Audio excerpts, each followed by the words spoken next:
On a foggy night in 1987, the last train from Brighton to London left the station at 11:45 p.m.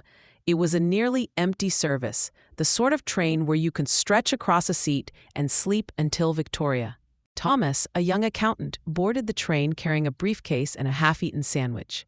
He nodded politely to the guard, who looked unusually pale, then stepped into an empty carriage. The air smelled faintly metallic, like old coins. When the train rumbled out of the station, Thomas noticed something strange. There was no sound. The engine made no noise. The wheels against the track made no screech. Even the lights inside the carriage burned too brightly, humming without flickering. He pulled off his watch and held it to his ear. No ticking. "Faulty carriage," he muttered, trying to laugh at his unease. The train slowed near Preston Park, and Thomas looked out the window. No station lights, no houses, only fog. He pressed his forehead to the glass and felt something colder than glass, as if the window were freezing steel. Then he saw them, passengers in the next carriage, sitting in stiff rows. Every face was pale, eyes wide and staring straight ahead. None moved. None blinked. Thomas stood, heart hammering, and slid open the door to the connecting carriage. As he entered, his breath turned to mist. The figures didn't turn to him. They sat like mannequins. He touched the shoulder of a woman in a red dress. It was stone cold.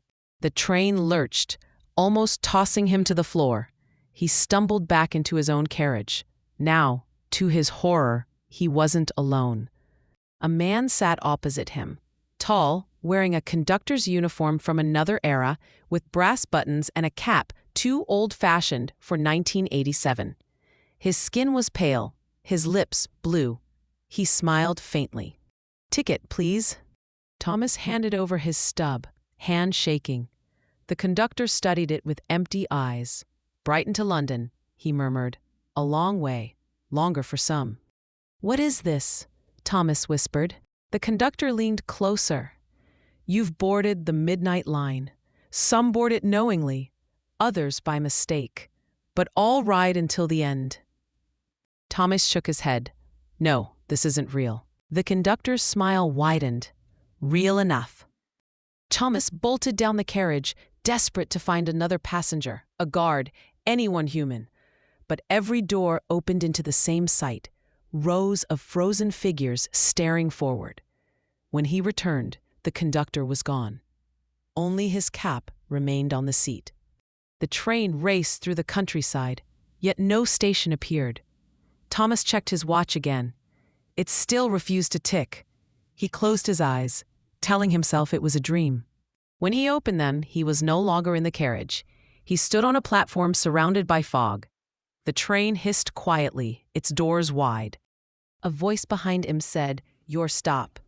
Thomas turned. The conductor was there, holding his briefcase. "You can leave here if you wish, but once you step off, you may never find the world you left."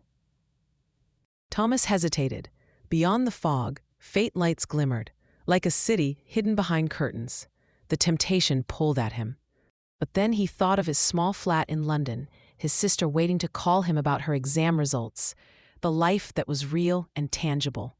He grabbed the briefcase, whispered "no," and leapt back onto the train. The doors slammed. The fog vanished.